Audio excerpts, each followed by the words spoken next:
Amigos de YouTube, mi nombre es Brian de Jesús García Cova, estudiante de Derecho de la Universidad del Sinú Seccional Cartagena. En estos momentos vamos a leer una lectura que tiene por nombre La primacía de la imagen y dice de la siguiente manera: Homo sapiens. Homo sapiens, de este modo clasificaba Linneo a la especie humana en su sistema de naturaleza, de 1788. Filosóficamente, el Homo sapiens no posee nada único entre los primates, el género al que pertenece la especie o la raza humana. Lo que hace único a Homo sapiens es su capacidad simbólica, lo que indujo a Ernest Cassirer a definir al hombre como un animal simbólico. Cassirer lo explica así: el hombre no vive en un universo puramente físico, sino en un universo simbólico. Lengua, mito, arte y religión son los diversos hilos que componen el tejido simbólico. Cualquier progreso humano en el campo del pensamiento y de la experiencia refuerza este tejido. La definición del hombre como animal racional no se ha permitido nada a su valor, pero es fácil observar que está definido, o esta definición es una parte del total, por el que al lado del lenguaje conceptual hay un lenguaje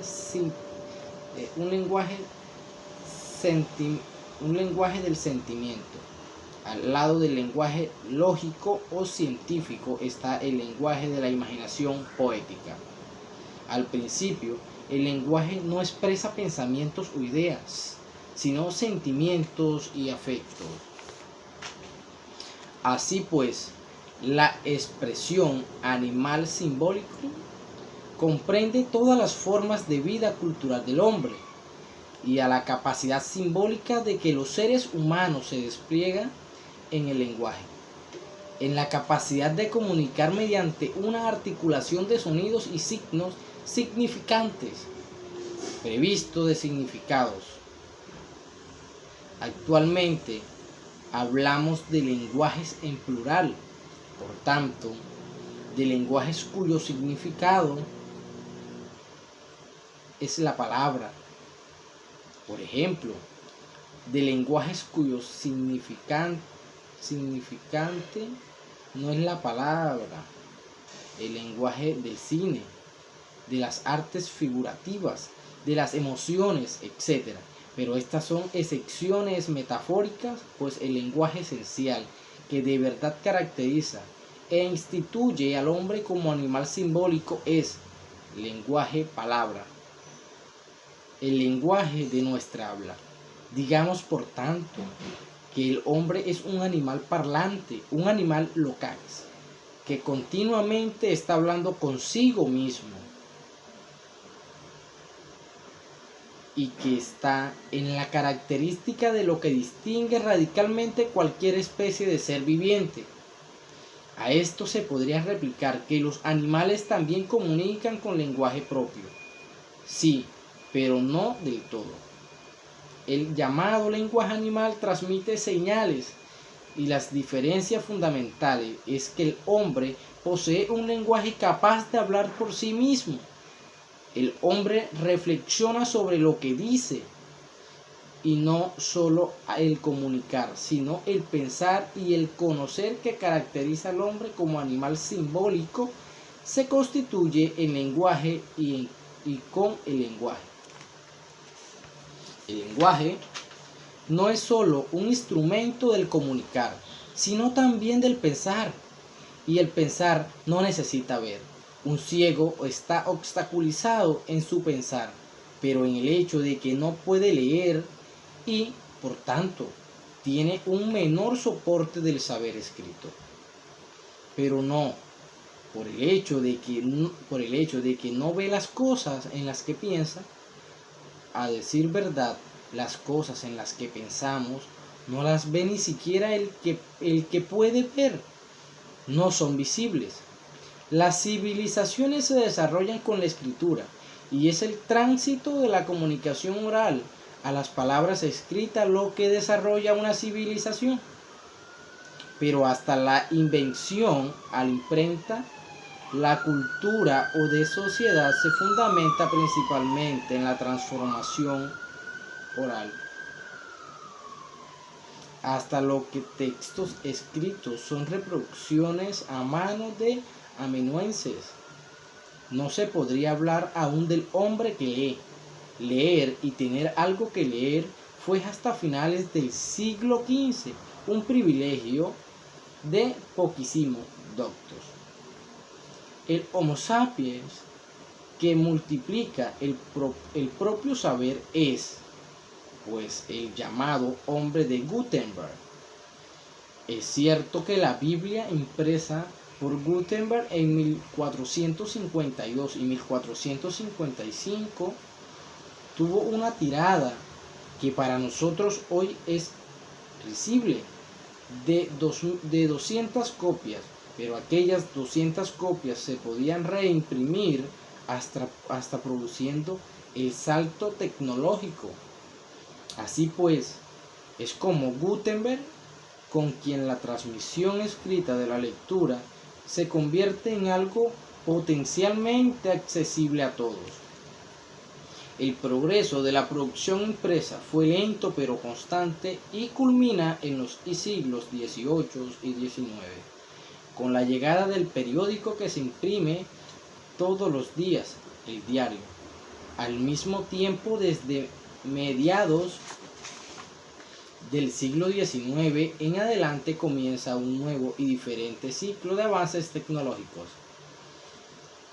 En primer lugar, la invención de telégrafos después del teléfono. Con estos, los inventos desaparecían la distancia y empezaban la era de las comunicaciones inmediatas. La radio, que también eliminaba distintas, añade un nuevo elemento, una voz fácil de difundir en todas las casas. La radio es el primer gran difusor de comunicaciones, pero un difusor que no menoscaba la naturaleza simbólica del hombre, ya que, como la radio habla, difunde siempre cosas dichas con palabras, de modo que libros, periódicos, teléfonos, radios son todos ellos, en concordancia, elementos portadores de comunicación lingüística. La ruptura se produce a mediados del siglo con la llegada del televisor y la televisión. La televisión, como su propio nombre indica, es ver desde lejos,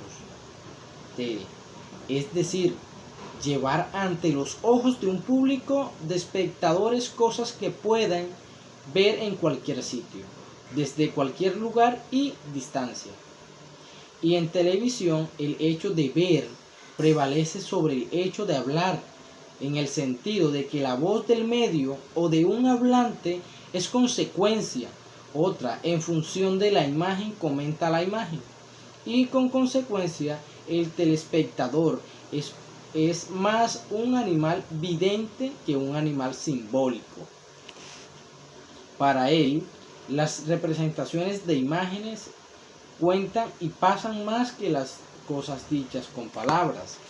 Y esto es un cambio radical de dirección, porque mientras que la capacidad simbólica distancia al Homo sapiens del animal, el hecho de verlo cerca a sus capacidades ancestrales, al género al que pertenecen las especies del Homo sapiens.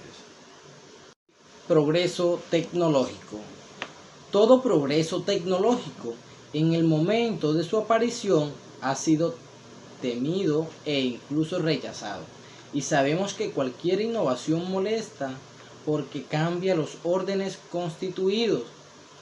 Pero no podemos ni debemos generalizar. El invento más protestado fue históricamente la máquina industrial. La aparición de la máquina provocó un miedo profundo porque según se decía que sustituía al hombre. Durante 2 siglos esto ha sido cierto, pero era verdad entonces y sigue siéndolo ahora, que el coste humano de la primera revolución industrial fue terrible, aunque la máquina era imparable. Y a pesar de todos los inmensos beneficios que ha producido, aún hoy las críticas de las civilizaciones de las máquinas se relacionan con verdaderos problemas. En comparación con la revolución industrial, la invención de la imprenta y el progreso de las comunicaciones no ha encontrado hospitalidades relevantes, por el contrario, siempre se han aplaudido y casi siempre han gozado de eufóricas prevenciones. Cuando apareció el periódico, el telégrafo, el teléfono y la radio, dejó suspenso en el caso de la televisión. La mayoría les dio la bienvenida como progresos favorables para la difusión de información, ideas y cultura. En este contexto, las objeciones y los temores me han atacado a los instrumentos y no al contenido. El caso emblemático de esta resistencia, repito, no contra la comunicación, sino contra lo que se comunicaba, fue el caso de la gran enciclopedia. La enciclopedia de Diderot, cuyo primer tomo apareció en 1751, fue prohibida e incluida en el índice en 1759 con el argumento de que escondía una aspiración para destruir la religión y debilitar la autoridad del Estado. El Papa Clemente XII llegó a decretar que todos los católicos que poseyeran ejemplares debían dárselos a un sacerdote para que los quemara, so pena de excomunión. Pero a pesar de esa excomunión y del gran tamaño y el conste de la obra se imprimieron entre 1751 y 1789 cerca de 24.000 copias de enciclopedia, en un número realmente colosal para la época. El progreso de la ilustración fue incontenible, y sí, no debemos confundir nunca el instrumento con sus mensajes. Los medios de comunicación con los contenidos que comunican, el nexo en este. Sin el instrumento de la imprenta nos hubiéramos quedado sin enciclopedia y por lo tanto sin ilustración. Volvamos a la instrumentalización, e incluso cuando un progreso tecnológico nos suscita temores importantes, todo invento da lugar a previsiones sobre un efecto, sobre las consecuencias que producirá. No es cierto que la tecnología de las comunicaciones hayan suscitado previsiones catastróficas, más bien ha sucedido lo contrario. Pero es verdad que con frecuencia nuestras previsiones no han sido muy acertadas en este sentido, pues lo que ha sucedido no estaba previsto. Tenemos el caso de la invención del telégrafo. El problema que nadie advirtió a un tiempo era el telégrafo atribuía un formidable monopolio sobre las informaciones a que instalaba primero los cables. De hecho, Estados Unidos, la Western Union, monopolio de servicio telegráfico, y la Associated Press, la primera agencia de noticias, se convirtieron enseguida en aliados naturales, y esta alianza prefabricaba, por así decirlo, los periódicos, porque era la Associated Press la que decía cuáles eran las noticias que había que dar. Era la Western Union la que hacía llegar las noticias a una velocidad increíble. De modo diligente e inesperado, este problema se resolvió por el teléfono, un cable más que, sin embargo, permitía a cada usuario comunicar lo que quería. También la radio ha tenido efectos secundarios no previstos, por ejemplo, la musicalización de nuestra vida cotidiana, además del gran lanzamiento del deporte que podían ser narrados, como el fútbol, y la televisión. Hemos llegado al punto importante. hasta la llegada de la televisión a mediados de nuestro siglo. La acción de ver el hombre se había desarrollado en dos direcciones. Sabíamos engrandecer lo más pequeño con el microscopio y sabíamos ver lo que lejos con el binóculo y aún más con el telescopio. Pero la televisión nos permite ver todo sin tener que movernos. Lo visible nos llega a casa, prácticamente gratis, desde cualquier lugar. Sin embargo, no era suficiente. En pocas décadas, el progreso tecnológico nos ha sumergido en la edad cibernética, desbancando, según dicen, a la televisión. En efecto, hemos pasado o estamos pasando una edad multimedia en la cual, como su nombre lo indica, los medios de comunicación son numerosos y la televisión ha dejado de ser la reina de la multimedialidad. El nuevo soberano es ahora el ordenador, porque el ordenador y con la digitalización de todos los medios, no solo unifica la palabra, el sonido y las imágenes, sino que además introduce indivisibles realidades simuladas, realidades virtuales. Pero no acumulemos demasiadas cosas. Las diferencias entre que debemos tenernos es que los medios visibles en cuestiones son dos y que son muy diferentes. La televisión nos muestra imágenes de cosas reales, es fotografías o cinematografía de lo que existe. Por el contrario, el ordenador cibernético, para condensar la idea en dos palabras, nos enseña imágenes imaginarias. La llamada realidad virtual es una irrealidad que se ha creado con la imagen y que es realidad solo en la pantalla. Lo virtual, las simulaciones amplían desmesuradamente las posibilidades de lo real, pero no son realidades. El video niño. Así pues, el cambio de agujas, se ha producido en el hecho de informarse viendo. Este cambio empieza en la televisión. Por tanto, comienzo también yo por telever, sean cuales sean los desarrollos virtuales del video ver posteriores a la televisión. Es la televisión la que modifica primero y fundamentalmente la naturaleza misma de la comunicación, pues la traslada del contexto de la palabra impresa o radiotransmitida al contexto de la imagen. La diferencia es radical. La palabra es un símbolo que se resuelve en lo que significa, en lo que nos hace entender, y entendamos la palabra solo si podemos, es decir, si conoces la lengua a la que pertenece. En caso contrario, es letra muerta, un signo o un sonido cualquiera. Por el contrario, las imágenes es pura y simple representación visual.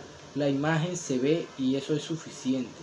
Y para verla basta con poseer el sentido de la vista.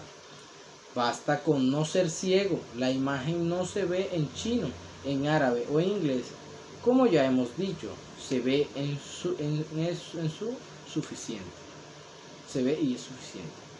Está claro, pues el caso de la televisión puede ser tratado por analogía, es decir, como si la televisión fuera una prolongación o una mera ampliación de instrumentos de comunicación que la han predecido. Como la televisión, nos aventuramos a una novedosa radicalmente nueva. La televisión no es un nexo, es sobre todo una situación que modifica sustancialmente la relación entre entender y ver. Hasta hoy en día, el mundo, los acontecimientos del mundo se relataban por escrito. Actualmente no se demuestran. Y el relato, su explicación, es prácticamente solo en función de las imágenes que aparecen en la pantalla. Si esto es verdad, podemos decidir que la televisión está produciendo una permutación en metamorfosis que revierte a la naturaleza misma del Homo sapiens. La televisión no es solo instrumento de comunicación, es también a la vez paidería. Un instrumento antropogenético,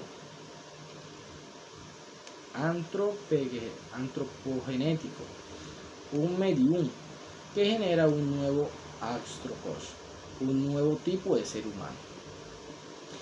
Esta es la tesis, o si se refiere a la hipótesis en la que se centra todo el libro, y sobre lo cual obviamente volveré con frecuencia. Una tesis que se fundamenta como premisa es el puro y simple hecho de que nuestros niños ven la televisión durante horas y horas antes de aprender a leer y escribir. Curiosamente, se ataca esta expresión porque, sobre todo, según se dice, habitúa al niño a la violencia y lo hace de adulto más violento. Digo curiosamente porque aquí un detalle del problema lo sustituye y esconde. El argumento de que un niño de menos de 3 años no entiende lo que está viendo y, por tanto, absorbe con más razón la violencia como un modelo excitante y tal vez triunfador de vida adulta, seguramente es cierto. Pero ¿por qué limitarlo a la violencia? Por encima de todo, la verdad es que la televisión es primera escuela del niño, la escuela divertida que precede a la escuela aburrida. Y el niño es un animal simbólico que recibe su impronta educación en imágenes de modo centrado en el hecho de ver. En esta paideia, la predisposición de la violencia es, decía, solo un detalle del problema. El problema es que el niño es una esponja que registra y absorbe indiscriminadamente todo lo que ve, ya que no posee una capacidad de discriminación. Por el contrario, desde el otro punto de vista, el niño formado en la imagen se conduce a ser hombre que ya no lee y, por tanto, la mayoría de las veces es un ser reblandecido por la televisión, adicto de por vida a los videojuegos. Al principio fue la palabra, así dice el Evangelio de Juan. Hoy se tendría que decir que al principio fue la imagen, y con la imagen se destrona la palabra. Se asedia a una cultura juvenil descriptiva perfectamente de Alberoni. Los jóvenes caminaban en el mundo adulto a la escuela del Estado, de la profesión como clandestinos. En la escuela escuchaban perezosamente lecciones que enseguida olvidaban. No leen periódicos, se parapetan en su habitación con teles de los héroes, ven sus propios espectáculos, caminan por las calles inmersos por la música, despiertan solo cuando se encuentran en la discoteca por la noche, que es el momento en el que por fin saborean la ebriedad de apiñarse con unos con otros, la fortuna de existir como único cuerpo colectivo danzante. No podría escribir mejor al video niño, es decir, el niño que ha crecido ante televisor. ¿Este niño se convierte algún día en adulto? Naturalmente que sí, a la fuerza. Pero se trata siempre de un adulto sordo de por vida los estímulos de la lectura y del saber transmitidos por la lectura escrita. Los estímulos ante los cuales responde cuando es adulto son casi exclusivamente audiovisuales, por tanto, el video niño no crece mucho más. A los 30 años es un adulto empobrecido, educado por el mensaje, la cultura, qué rollazo. De Ambra Angiolioni, que animaba las vacaciones televisivas, es pues un adulto marcado durante toda su vida por una atrofia cultura. El término cultura posee dos significados. En su acepción antropológica y sociológica, quiere decir que todo ser humano vive en una esfera de su cultura. Si el hombre es, como es, un animal simbólico, de ello deriva eso. Se convierte en un contexto coordinado de valores, creencias, conceptos y en definitiva de simbolizaciones que construyen la cultura. Así pues, en esta acepción genérica también el hombre primitivo o el alfabeto posee cultura. Y es en este sentido en el que hoy hablamos, por ejemplo, de la cultura del ocio, una cultura de la imagen y una cultura juvenil. Pero cultura es además sinónimo de saber. Una persona culta es una persona que sabe, que ha hecho buenas lecturas o que, en todo caso, está bien informada. En esta concepción restringida y apreciativa, la cultura es de los cultos, no de los ignorantes, y en este sentido que nos permite hablar sin contradicciones de una cultura, de la incultura, asimismo de atrofia y pobreza cultural. Es cierto que las sociedades siempre han sido plasmadas por la naturaleza de los medios de comunicaciones, de los cuales comunican más que por el contenido de sus comunicaciones. Alfabeto, por ejemplo, es una tecnología absorbida por el niño mediante osmosis, por llamarlo así. Pero no es verdad que el alfabeto y la prensa hayan promovido un proceso de fragmentación y de especialización y de alejamiento, mientras que la tecnología electrónica promueve la unificación y la inmersión. Si acaso es verdad lo contrario, ni siquiera estas consideraciones pueden demostrar superioridad alguna, de lo cual audiovisual sobre la cultura escrita. El mensaje con el cual la nueva cultura se recomienda y se autoelogia es la cultura del libro de uno de los pocos, es elitista, mientras que la cultura audiovisual es de la mayoría. Pero el número de beneficios, sean minoría o mayoría, no alteran la naturaleza ni el valor de una cultura. Y si el coste de una cultura de todos es el del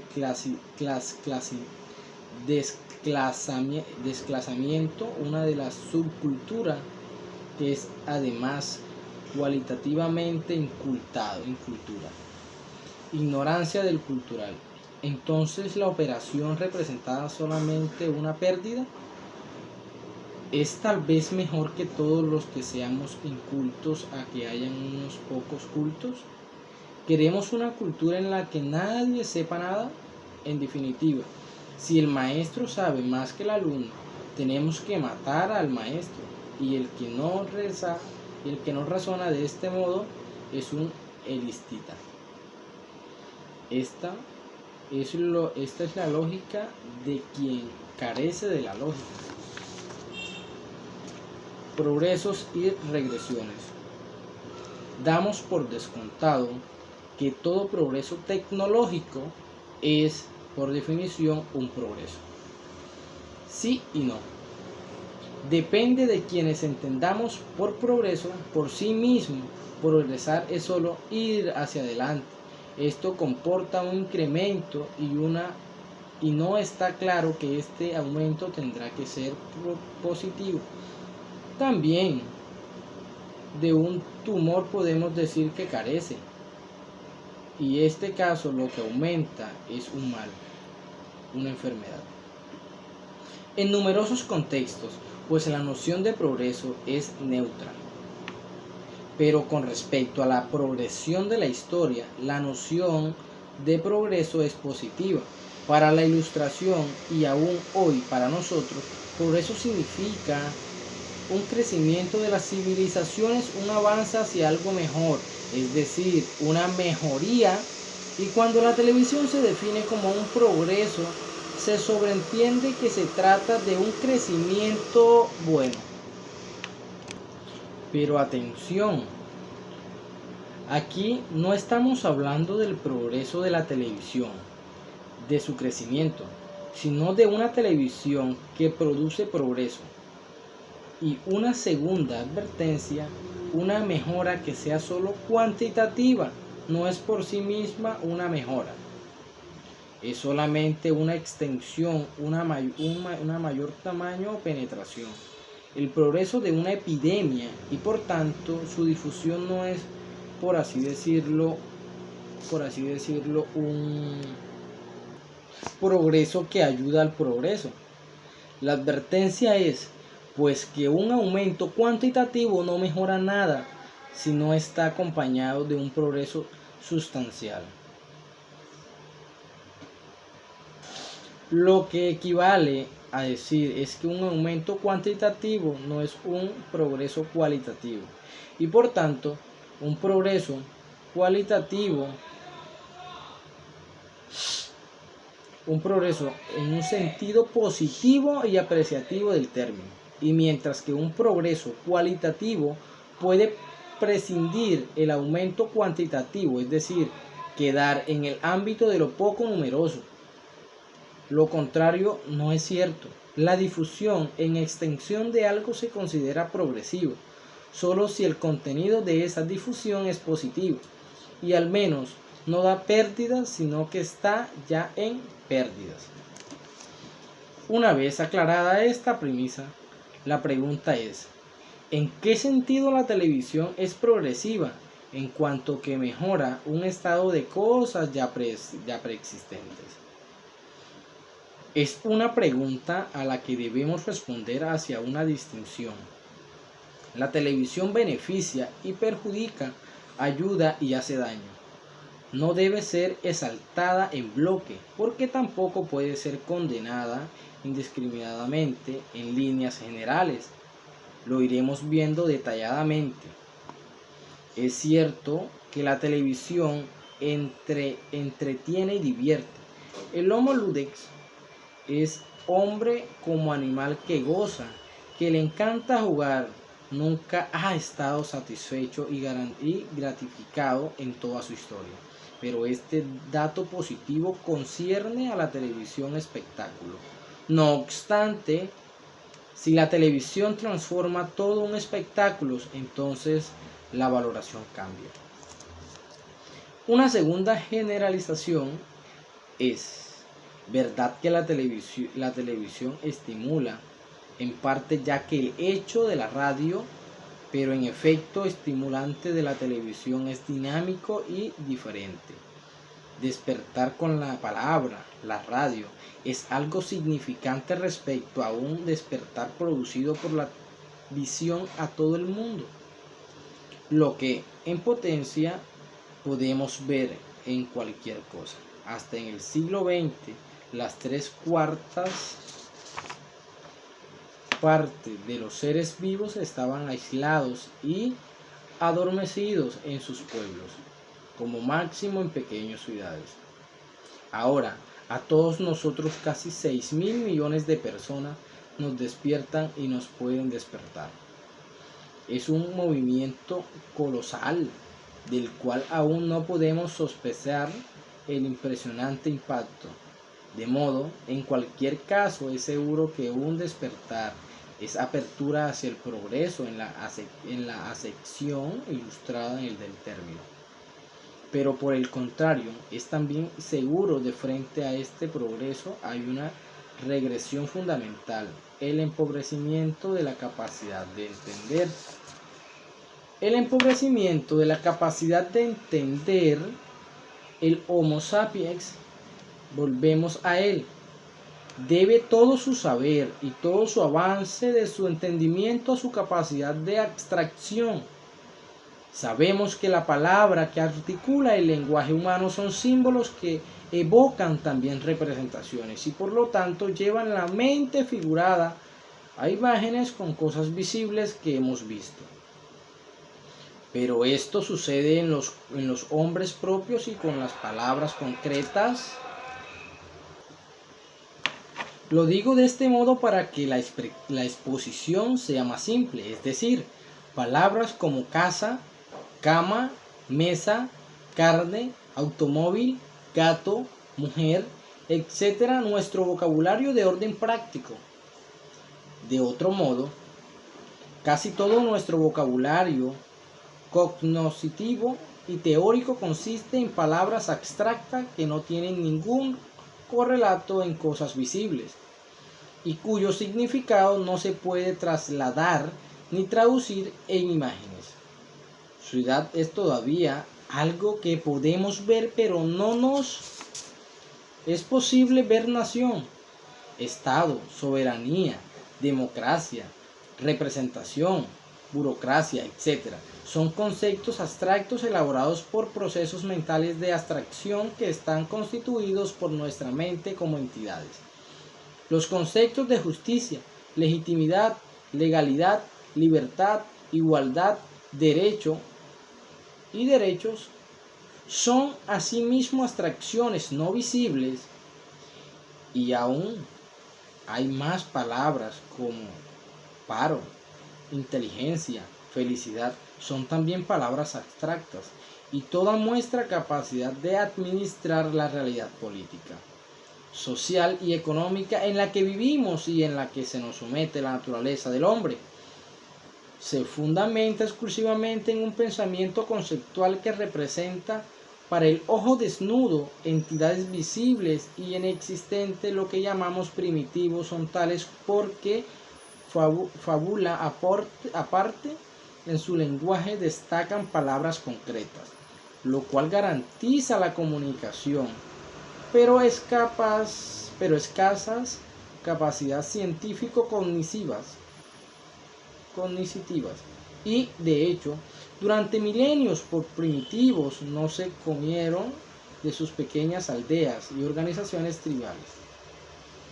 Por el contrario, los pueblos se consideran avanzados porque han adquirido un lenguaje abstracto, que es además un lenguaje constituido en la lógica de permitir el conocimiento analítico científico. Algunas de las palabras abstractas, algunas no todas, son en cierto modo traducibles en imágenes, pero se trata siempre de traducciones que solo un sucedáneo infiel y empobrecido del concepto que intenta visualizar. Por ejemplo, el desempleo se traduce en una imagen del desempleado, la felicidad en una fotografía de un rostro que expresa alegría. La libertad se mide en una persona que sale de la cárcel e incluso puede mostrarlo, ilustrarlo la palabra igualdad mostrando dos pelotas de billar y diciendo: he aquí objetos iguales, o bien representadas la palabra inteligencia mediante la imagen de un cerebro. Sin embargo, todos ellos son solo distorsiones de esos conceptos en cuestión, y las posibles traducciones que se han sugerido no traducen prácticamente nada. La imagen de un hombre sin trabajo nos lleva a comprender un modo alguno de la causal del desempleo y cómo resolverlo. De igual manera, el hecho que demostrar a un detenido que abandona la cárcel nos explica la libertad, al igual que la figura de un pobre que nos explica la pobreza, ni la imagen de un enfermo nos hace entender qué es la enfermedad. Así pues, en síntesis, todo el saber del Homo sapiens se desarrolla en esferas de un mundus inteligibles. de conceptos y de concepciones mentales, que no es un modo alguno de mundos sensibles del mundo percibido por nuestros sentidos. Y a la cuestión está, la televisión invierte la evolución de lo sensible e inteligible y lo convierte en un ictus oculi, en un regreso al puro y simple acto de ver. La televisión produce imágenes y anula los conceptos. Es de este modo atrofia nuestra capacidad de abstracción, con ella todas nuestras capacidades de entender. Para el sensismo, una doctrina epistemológica abandonada por los mundos desde hace tiempo, las ideas son calcos derivados de las experiencias sensibles, pero es al revés. La idea escribía Kant es un concepto necesario de la razón al cual no se puede ser dado en los sentidos ni objetivos adecuados.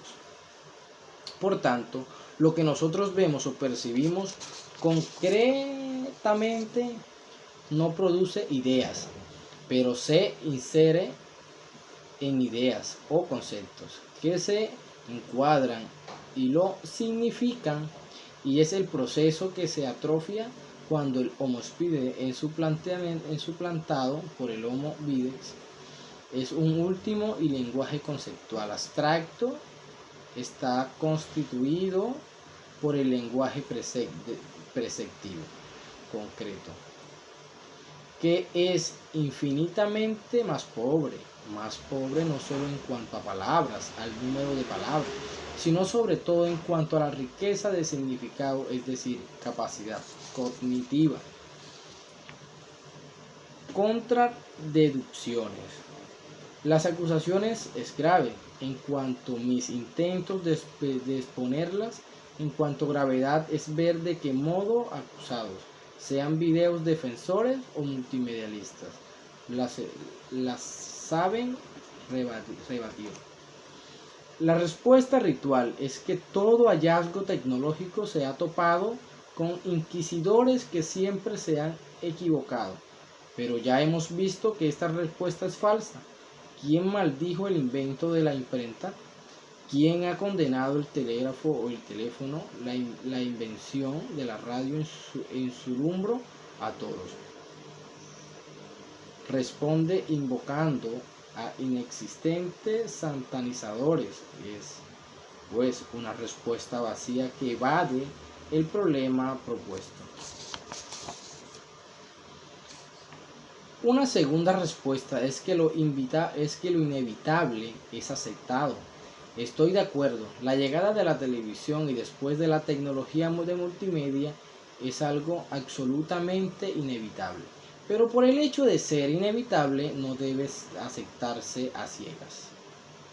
Una de las consecuencias imprevistas de las sociedades industriales ha sido la polución, la intoxicación del aire y del ambiente. Y la polución es algo inevitable que estamos conviviendo. La segunda respuesta es que lo inevitable es aceptado. Estoy de acuerdo.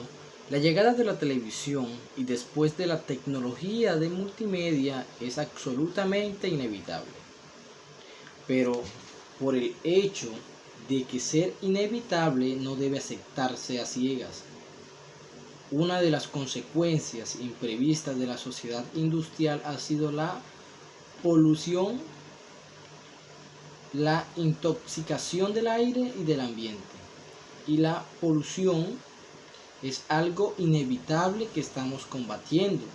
Del mismo modo, el desarrollo de la era nuclear trajo como consecuencia la bomba atómica que puede exterminarnos a todos.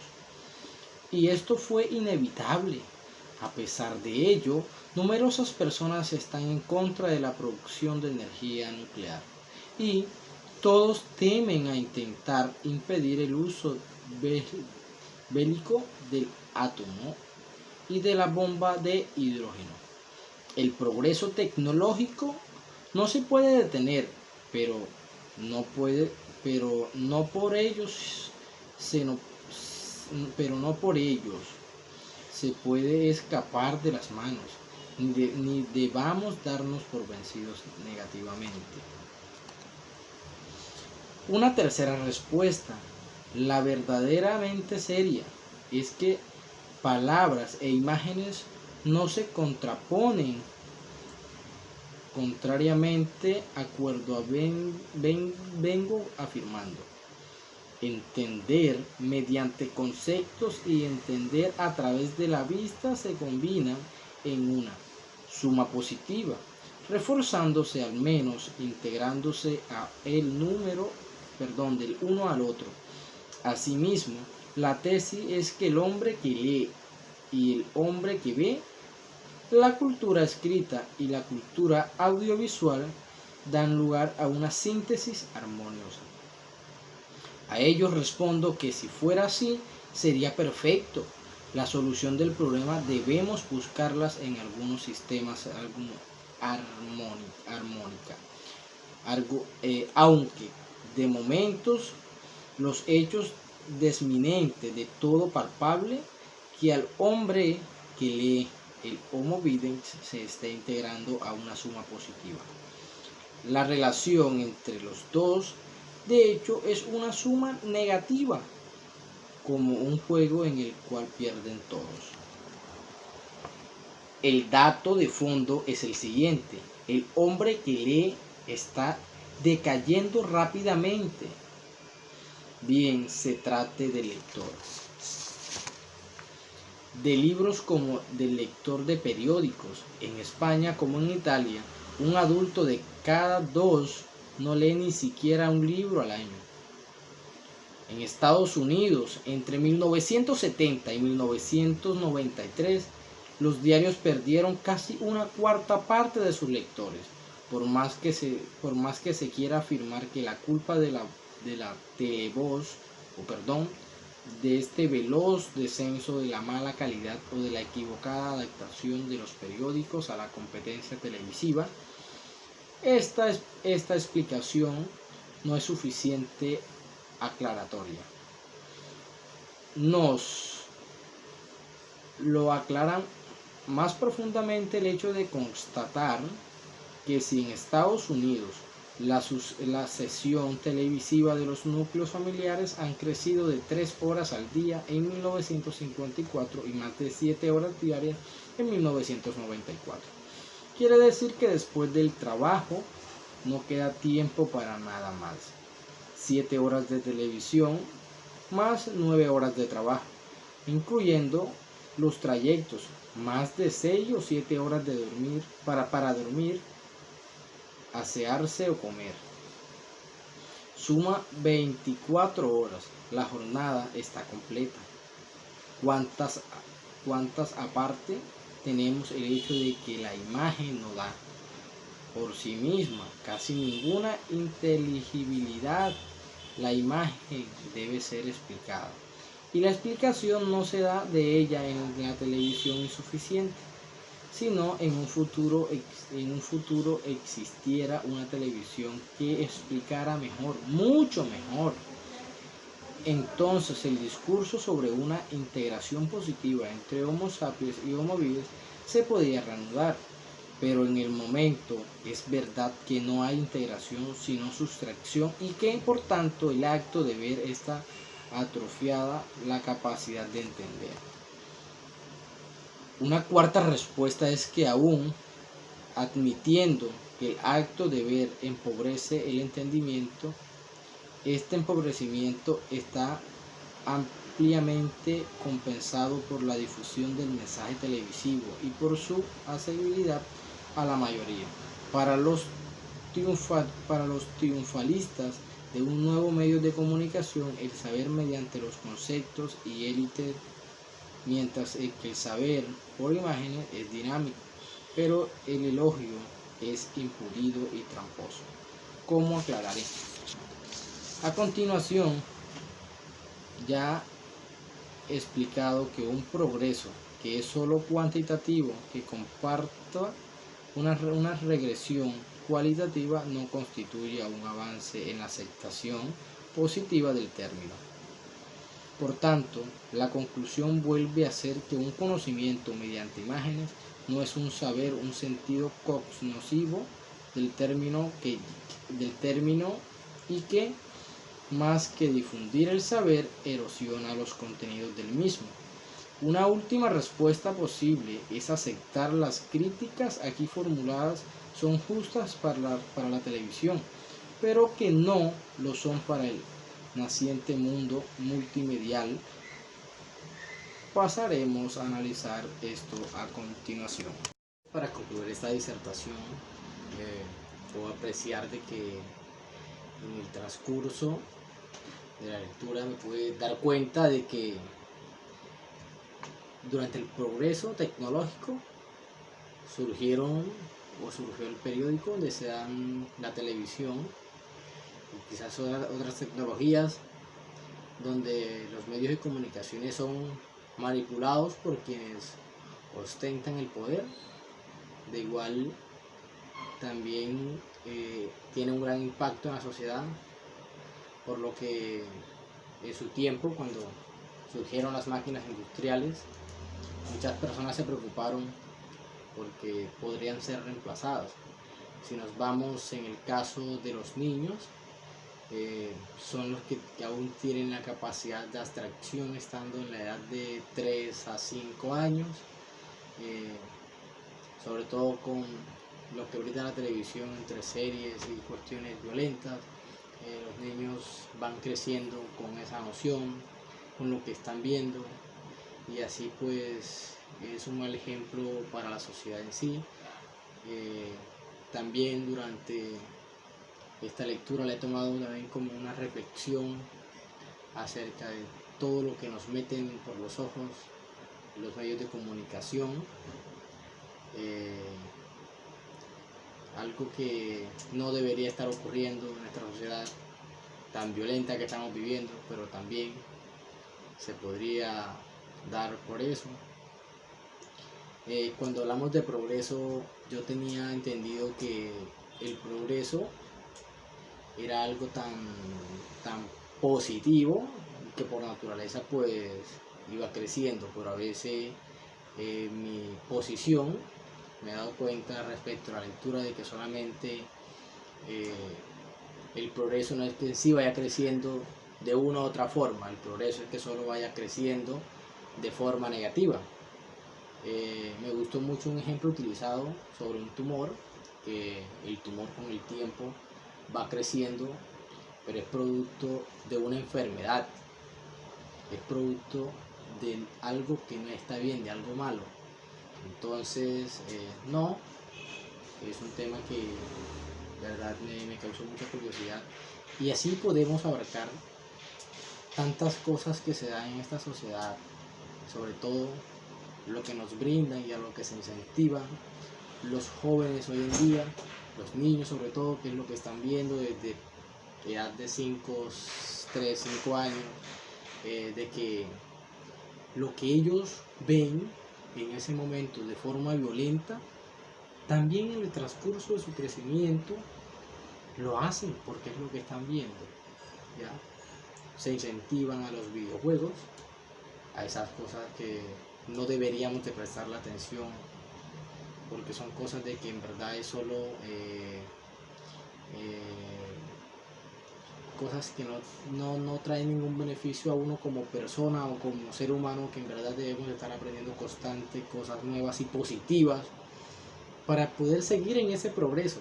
Y allí radica el progreso, de ir creciendo, pero de una forma positiva, y que se refleje ese crecimiento en la sociedad, contribuyéndole, ¿ya?, a que las cosas mejoren y vayan por un buen camino. Algo que también quiero recalcar es que